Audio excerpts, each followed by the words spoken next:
Okay so शुरू करते हैं अपना that is budgetary process the next topic.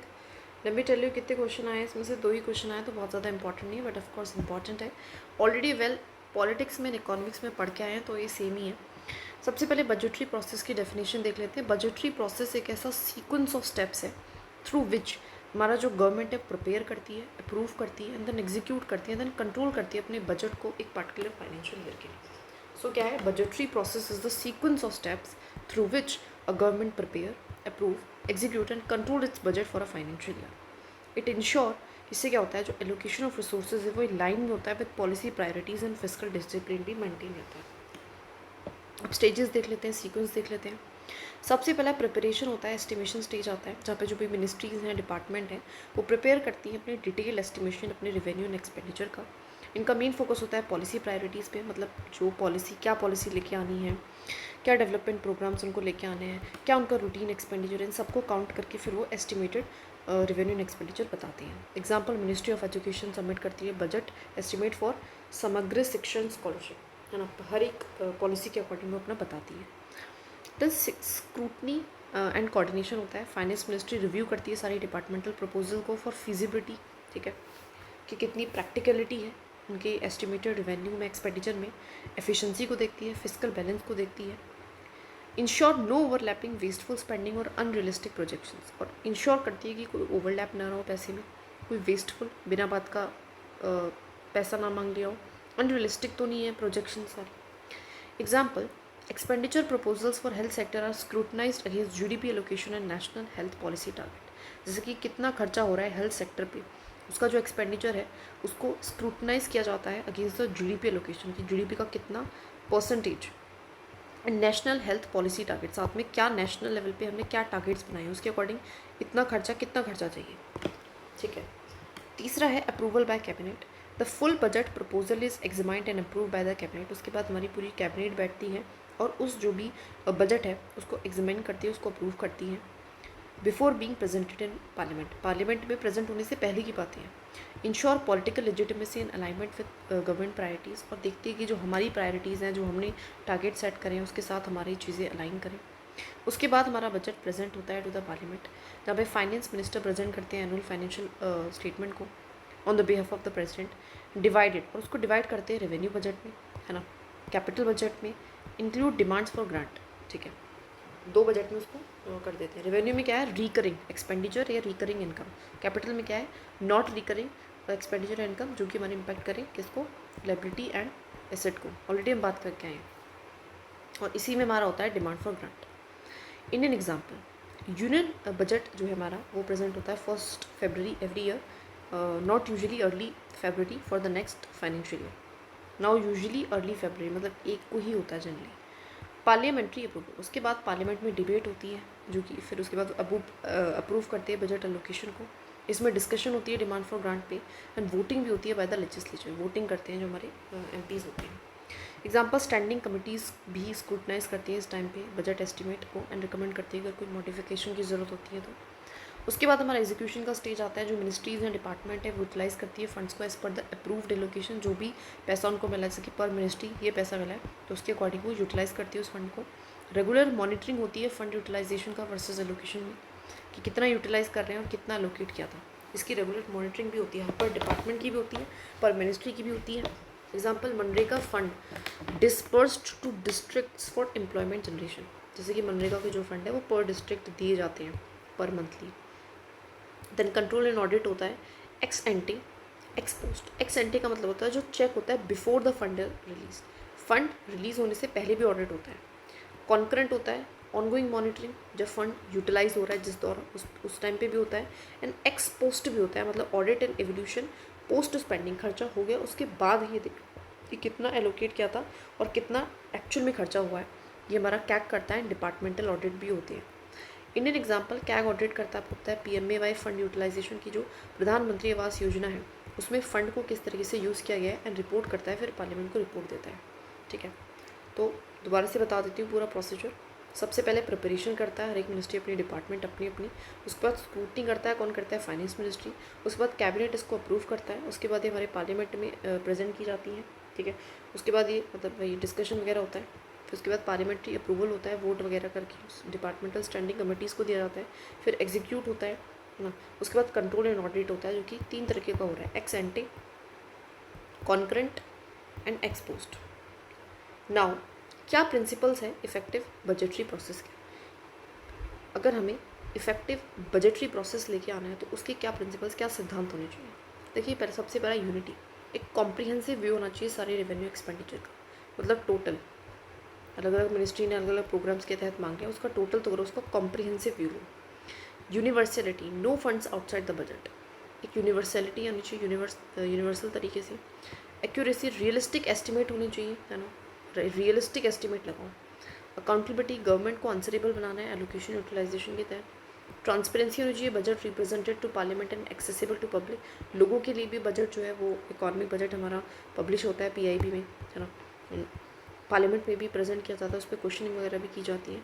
Flexibility, ability to accommodate supplementary and revise estimate, साथ में हमें इस पूरी बजटरी प्रोसेस में फ्लेक्सिबिलिटी की चेंज भी कर सके अगर स्क्रूटनी करती है जो डिपार्टमेंटल स्टैंडिंग कमेटीज़ या फिर अपोजिशन के कहने पे, साथ में बाकी बाद में भी, है ना, टाइम के रहते भी सप्लीमेंट्री या रिवाइज्ड एस्टिमेट हम ले सकें, की ज़रूरत पड़ती रहती है। तो ये सिद्धांत है, क्या होना चाहिए? यूनिटी होना चाहिए, कॉम्प्रिहेंसिव व्यू, यूनिवर्सलिटी, एक्यूरेसी होना चाहिए, रियलिस्टिक एस्टिमेट, अकाउंटेबिलिटी, है ना, आंसरेबल करो उनको, ट्रांसपेरेंसी लेके आओ, पार्लियामेंट एंड लोगों के सामने रखो, एंड फ्लेक्सिबिलिटी होनी चाहिए so that supplementary and revised estimates को हम बाद में यूज़ कर सकें।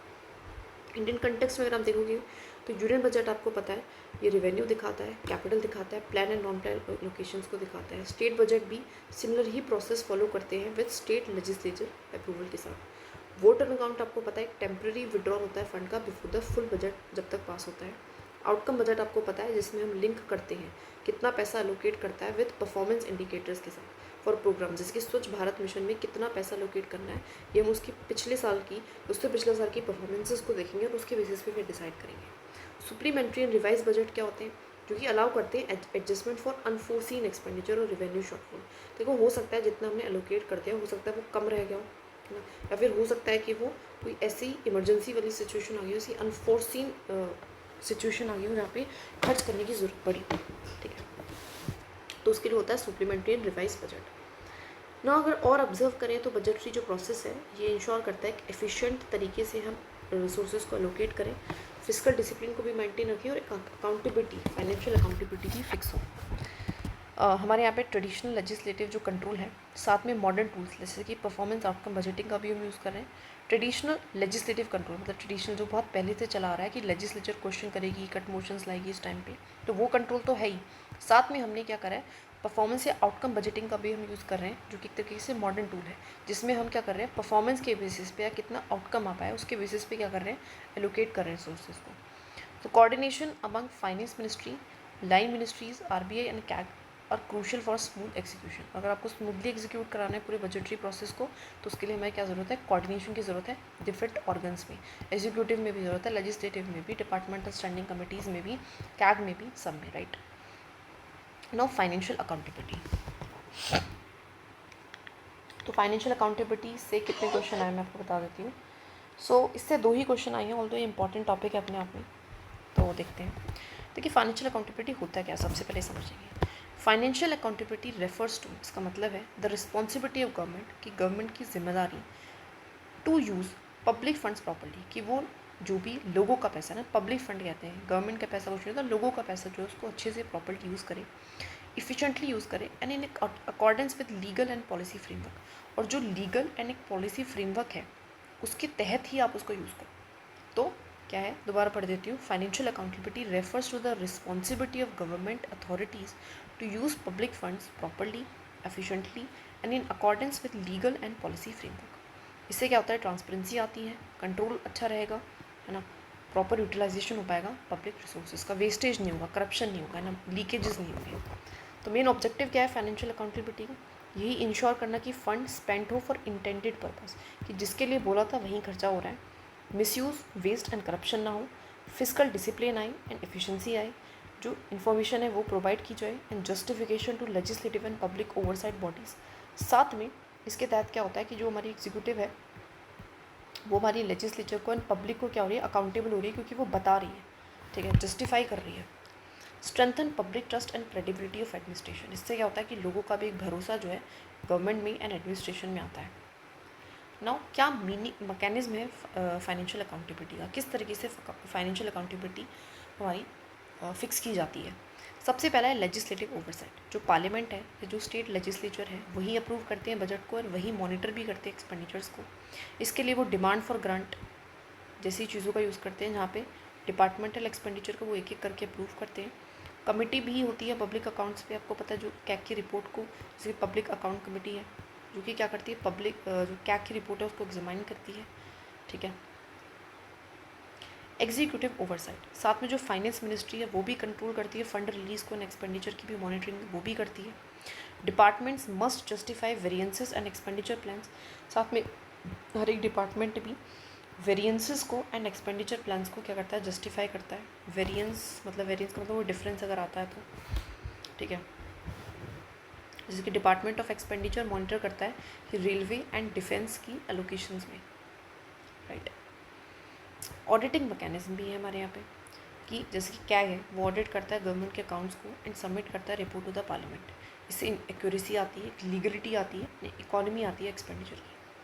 मतलब एक्यूरेसी मीन्स कितना खर्च हुआ है हमें पता चलता है एक्यूरेटली, लीगलिटी क्या वो लॉ के अंडर हुआ है कि नहीं, and economy of expenditure. Example CAG report on PPP projects, GST collection, infrastructure spending etcetera. Internal financial control, उसके अलावा जो डिपार्टमेंट है वो भी अपने इंटरनल ऑडिट विंग्स उनके पास भी होता है। हर एक डिपार्टमेंट का क्या होता है, अपना इंटरनल ऑडिट विंग होता है, जो कि रिव्यू करता है कंपाइलेंस एंड प्रोसीजरल एडहेरेंस को, कि प्रॉपर प्रोसीजर को हमने फॉलो करा है, एंड जो भी लॉ था, जो भी हमारे फ्रेमवर्क थे, जो गाइडलाइंस थी, उनको हमने क्या करा है, कंप्लाई करा है।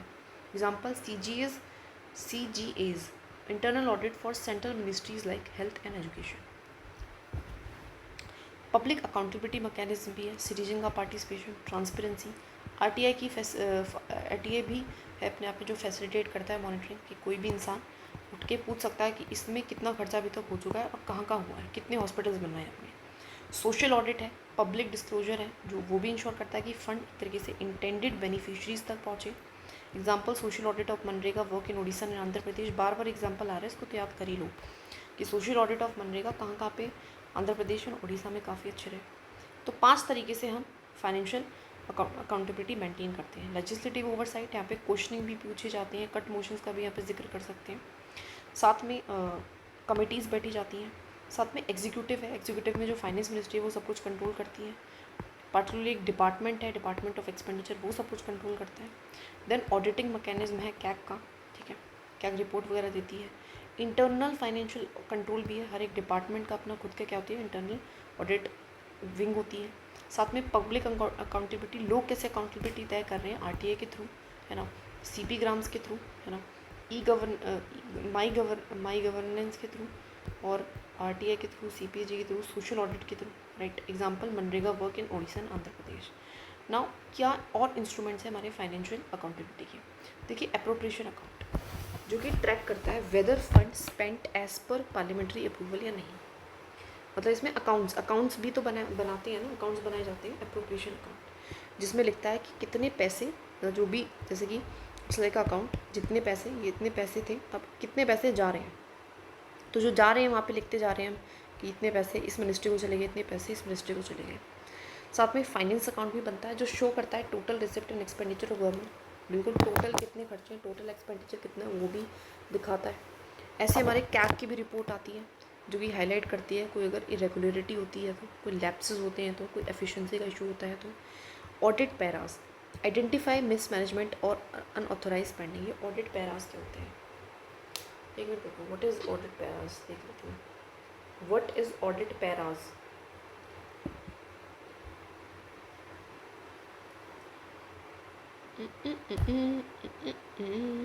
Observations or remarks made by government auditors.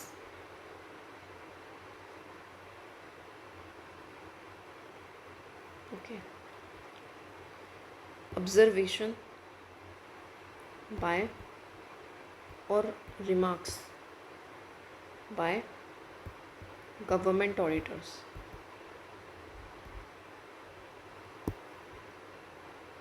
तो आइडेंटिफाई करना मिसमैनेजमेंट, अनऑथराइज स्पेंडिंग, तो उसको हाईलाइट करना, तो दैट इज़ ऑडिट पैरास। तो अप्रोप्रिएशन अकाउंट बनता है जो कि ट्रैक करता है कि कितना पैसा जा चुका है, स्पेंड हुआ है। फाइनेंस अकाउंट में टोटल रिसिप्ट कितने हैं, टोटल खर्चे कितने हैं, टोटल पैसा कितना आ रहा है, सब कुछ उसका अकाउंट करना। कैग में पूरा हाईलाइट होती है regulatory lapses and audit Paris के एक तरीके से जो कमियाँ हैं उनको हाईलाइट करते हैं। नाउ प्रिंसिपल्स क्या सिद्धांत होने चाहिए हमारे फाइनेंशियल अकाउंटेबिलिटी के। देखिए सबसे पहला है legality. Spending must follow the legal provision. Legal provision मतलब जैसे कि जो बजट में तय हुआ है उतना ही पैसा खर्च हुआ। दूसरा है फाइनेंशियल अकाउंटेबिलिटी के लिए और दूसरा सिद्धांत क्या है, ट्रांसपेरेंसी। कंप्लीट डिस्क्लोजर करना चाहिए रिसिप्ट का एंड एक्सपेंडिचर का, कितना पैसा आया, कितना खर्च हुआ, एंड फाइनेंशियल ऑब्लिगेशंस का। तीसरा एफिशिएंसी एंड इकोनॉमी की ऑप्टिमल यूटिलाइजेशन ऑफ रिसोर्सेज का विदाउट वेस्टेज। पैसा लिया आपने, लगाया भी, लेकिन उसका वेस्टेज नहीं होना चाहिए। Responsiveness, departments must respond to audit findings and legislative queries. साथ में जो डिपार्टमेंट के इंटरनल विंग्स हैं उनको पता चल रहा है कोई कमी है तो उसको उस पर रिस्पॉन्ड करो। Reporting, regular submission of accounts, progress and outcome reports. साथ में रेगुलर जो है हर एक डिपार्टमेंट को, हर एक मिनिस्ट्री को, अपनी फाइनेंस मिनिस्ट्री को क्या करनी चाहिए, सबमिशन करनी चाहिए अकाउंट्स का, प्रोग्रेस का एंड आउटकम रिपोर्ट्स का। तो ये सारी प्रिंसिपल सिद्धांत है, मतलब इंपॉर्टेंट सिद्धांत जो फाइनेंशियल अकाउंटेबिलिटी के लिए होनी चाहिए ना। That is legality, her cheese law के अकॉर्डिंग हो रही है। ट्रांसपेरेंसी, पूरा कंप्लीट डिस्क्लोजर हो रहा है। एफिशिएंसी एंड इकोनॉमी से हो रहा है, कोई वेस्टेज नहीं हो रही चीज़ों की। रिस्पॉन्सिवनेस है कि आप टाइमली रिस्पॉन्ड कर रहे हो अगर कोई गलती है तो। एंड रिपोर्टिंग, टाइमली रिपोर्ट करना कि यहाँ से पैसा आया, यहाँ से खर्च हुआ। Now Indian context and example. आपको पता है जो कैग ऑफ इंडिया है वो इंश्योर करता है accountability for central and state expenditure के लिए। फाइनेंस मिनिस्ट्री भी मॉनिटर करती है डिसबर्समेंट फॉर मेजर स्कीम्स की। जब पैसा जाता है तो फाइनेंस मिनिस्ट्री इसको मॉनिटर करती है कि कितना पैसा चला गया किस पर्टिकुलर स्कीम के लिए, स्पेशली जो मेजर स्कीम है जैसे कि पीएम किसान है, आयुष्मान भारत है। Social audit under MNREGA provide direct feedback on fund utilisation. साथ में जो सोशल ऑडिट है वो डायरेक्ट फीडबैक देते हैं, ग्राउंड रियलिटी देते हैं फंड की यूटिलाइजेशन के, कितनी बेहतरीन तरीके से फंड यूटिलाइज हो रहा है। Outcome budgeting link allocation with results ensuring better accountability. और जो आउटकम बजटिंग है वो लिंक करती है एलोकेशन को रिजल्ट्स के साथ, ठीक है, कि पैसा इस तरीके से ही दिया जाए रिजल्ट के ऊपर, अगर रिजल्ट अच्छा है तो पैसा दिया जाए वरना नहीं। नो ऑब्जर्वेशन ये देखी गई है जो फाइनेंशियल अकाउंटेबिलिटी है वो कहीं ना कहीं और ज़्यादा गवर्नेंस को स्ट्रेंथन करनी है, करप्शन को घटाती है और सर्विस डिलीवरी को और ज़्यादा बेटर बनाती है। Coordination between legislature, executive and audit institution. Coordination होना लेजिस्लेचर के बीच में, executive and audit institution and citizens, ये अगर सबके बीच में कोऑर्डिनेशन होगा तो उससे और ज़्यादा इफेक्टिव ओवरसाइट होगा, अच्छे से नज़र रखी जाएगी। Modern tools like RTI, social audit and performance budgeting enhance transparency. इससे और ज़्यादा ट्रांसपेरेंसी बढ़ती है, अकाउंटेबिलिटी फिक्स होती है। Now the last topic is the account and the audit. ये तो पता ही है अकाउंट एंड द ऑडिट पे, इस पे 1 2 3 क्वेश्चन आए हैं, ठीक है, मैं पहले बता देती हूँ, ठीक है। और मेरा लास्ट टॉपिक है of this particular what I call chapter का, ठीक है। डेफिनेशन क्या है हमारे अकाउंट एंड ऑडिट की। देखिए अकाउंट क्या है, एक सिस्टमेटिकली चीज़ों को रिकॉर्ड करना एंड क्लासीफाई करना एंड समराइज करना गवर्नमेंट के खर्चे एंड गवर्नमेंट के एक्सपेंडिचर को, रिसिप्ट को एंड एक्सपेंडिचर को, सॉरी। ऑडिट का मतलब क्या होता है, ये एक इंडिपेंडेंट एग्जामाइन करना अकाउंट्स को, मतलब अकाउंट बनाने इज लाइक रिकॉर्ड करना। अब ये रिकॉर्ड कितने सही हैं है ना, रियल में क्या हुआ है, इसको क्या करना है, एग्जामिन करना, इसको एग्जामिनेशन करना अकाउंट्स का, सो दैट एक्यूरेसी आए, लीगलिटी आए कि लॉ के थ्रू ही सारी काम हुई, एफिशिएंसी आए, कोई वेस्टेज नहीं हो, इकोनॉमी आए in the use of public funds, ठीक है। तो ऑडिट की डेफिनेशन एंड अकाउंट की डेफिनेशन पढ़ लेना 2 बार। अकाउंट्स क्या है, it is a systematic recording, classification and summarisation of government receipt and expenditure.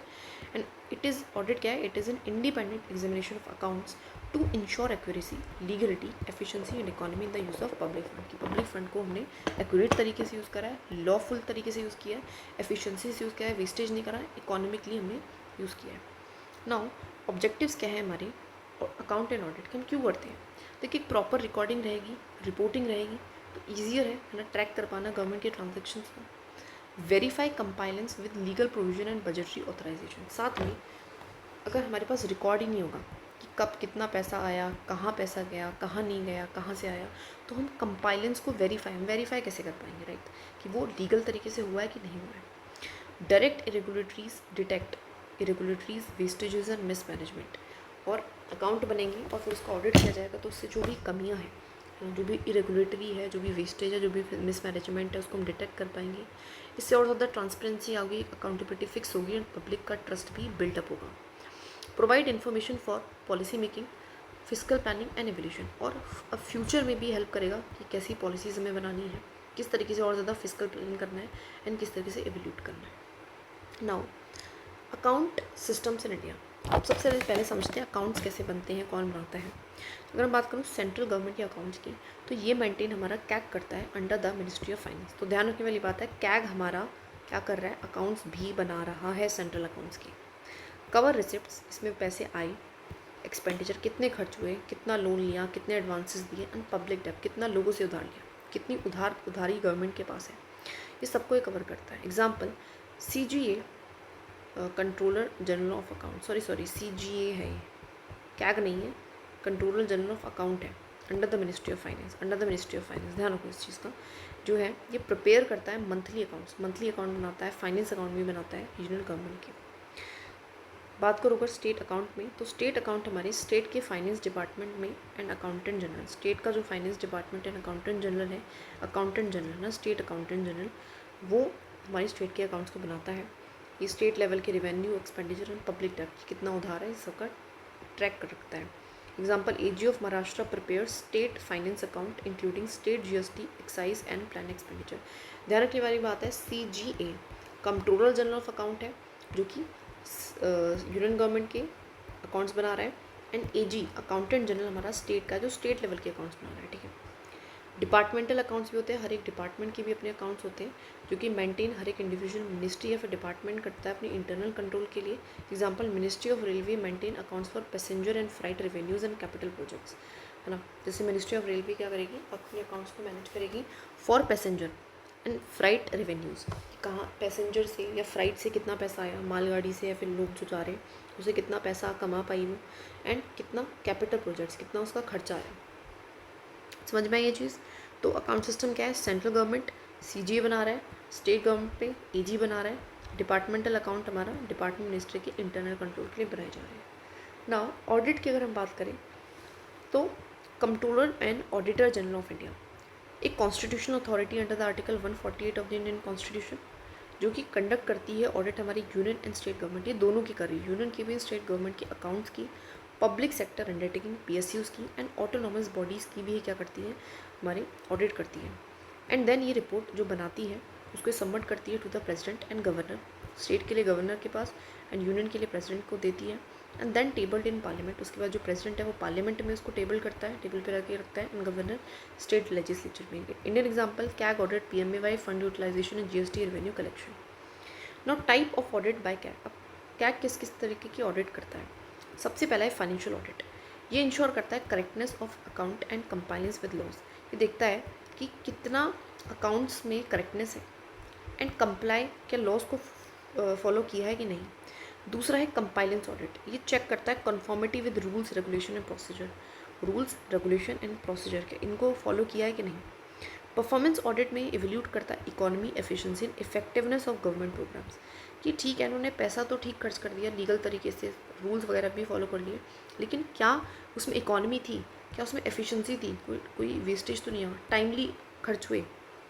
Example performance audit of स्वच्छ Bharat mission, outcome versus expenditure, कि आउटकम क्या है, इतना खर्चा करने के बाद क्या आउटकम इस स्कीम के तहत आया, तो ये परफॉर्मेंस ऑडिट भी करती है।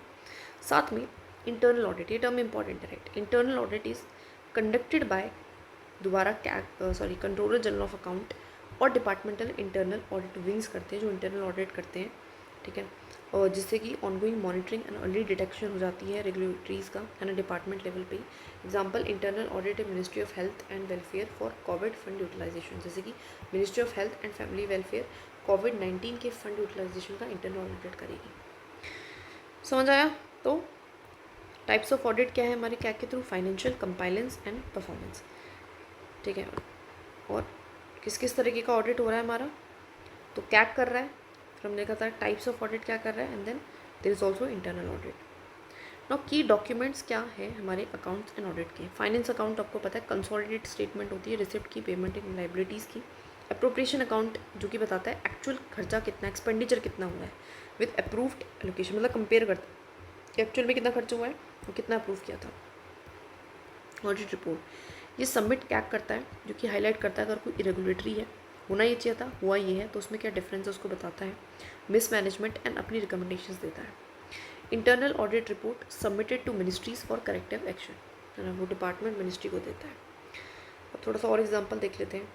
कैग रिपोर्ट रेलवे प्रोजेक्ट पे जो कि हाईलाइट करता है कोस्ट ओवररन एंड डिलेज को अगर।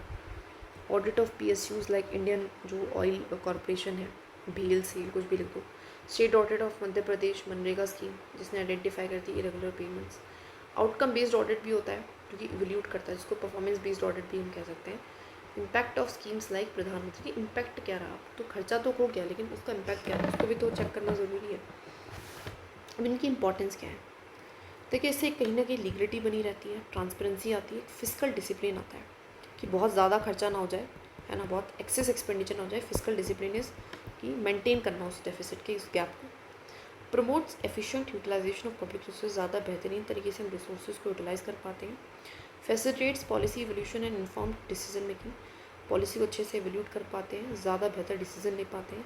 Strengthen democratic accountability and public trust, ठीक है, और ज़्यादा पब्लिक की जो अकाउंटेबिलिटी वो बढ़ती है, पब्लिक का ट्रस्ट अच्छा होता है। Act as a tool for preventing corruption and irregularity, corruption को ये क्या करता है, प्रिवेंट करता है, कोई कमियाँ को डिटेक्ट करता है।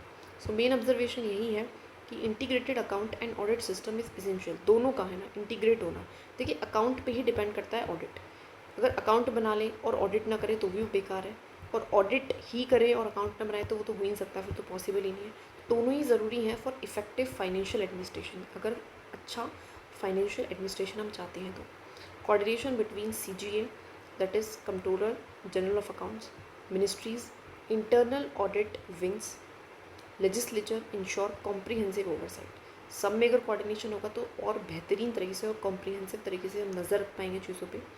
Modern trends include digital accounting, आज के टाइम पे मॉडर्न टाइम में क्या हो रहा है कि हम चीज़ों को डिजिटली कर रहे हैं, कंप्यूटर में कर रहे हैं ना, आउटकम ऑडिट्स कर रहे हैं, परफॉर्मेंस ऑडिट कर रहे हैं, एंड रियल टाइम मॉनिटरिंग कर रहे हैं, इन्हेंस एफिशिएंसी, मतलब जो खर्चा हो रहा है उसी टाइम पे ना, रियल टाइम का मतलब होता है कि जब खर्चा हो रहा है तभी के तभी हम इसको मॉनिटर कर रहे हैं इस बात के साथ। So that is real time monitoring, अच्छा कीवर्ड है that you can use. So this is chapter 12, हमने पढ़ लिया है बहुत अच्छे से। एंड आई विल से, देखिए फोमो में नहीं रहना है, क्या रह गया क्या हो गया, अपना ज़्यादा से ज़्यादा रिवीजन करनी है। पर टॉपिक हम 2.5 पेजेस कर रहे हैं with previous year question, I think वो 3 से 4 पेज हो जाएगा पर टॉपिक, और एक टॉपिक से मैक्सिमम एक ही क्वेश्चन आता है, तो घबराना नहीं है, हो जाएगा, ठीक है, हो जाएगा, इतना घबराना नहीं है। बस हमें क्या करना है, रिवीजन, बार बार रिवीजन प्लस रिकॉल, वीडियो देखो 2 बार, रिवाइज करो एंड देन रिकॉल करो, वीडियो देखो रिवाइज़ करो रिकॉल करो, वीडियो देखो रिवाइज़ करो रिकॉल करो, जब ये 3 बार हो जाएगा, है ना। अभी हमें क्या करना है, नवंबर में पेपर 1 के साथ ऐसा करना है कि कम से कम दो बार ऐसे रिवीजन कर लूँ मैं। उसके बाद दिसंबर में पेपर 2 के साथ ऐसा करना है, एंड उसके बाद हमारा जनवरी एंड फरवरी में पेपर 1 जनवरी रिवीजन करनी है, साथ में प्रीवियस ईयर क्वेश्चंस करने हैं, देन फरवरी में पेपर 2 की रिवीजन करनी है एंड दोबारा से प्रीवियस ईयर क्वेश्चंस करने हैं। इस तरीके से हम अपना सारा सिलेबस बहुत बेहतरीन तरीके से समझ के एग्जाम्पल्स को रट के कवर कर लेंगे बिफोर द प्रीलिम्स। उसके बाद आफ्टर द प्रीलिम्स हमारी सिंपल स्ट्रैटेजी रहेगी कि इन्हीं वीडियोस को बार बार देखना, जो एग्जाम्पल्स हैं उनको रटना एंड आंसर राइटिंग करना। जो पढ़ेंगे उसको, तो जो सुनेंगे लेक्चर्स के थ्रू उसी को पढ़ेंगे, उसी को फिर आंसर्स में जाके लिख देंगे, दैट इज़ इट, ठीक है, हो जाएगा, इतना घबराने की बात नहीं। Just you need to be consistent, focused and बाकी सबको भाड़ में जान दो, बस ज़्यादा से ज़्यादा रिवीजन करो, फोमो में नहीं रहना, दैट इज़ इट।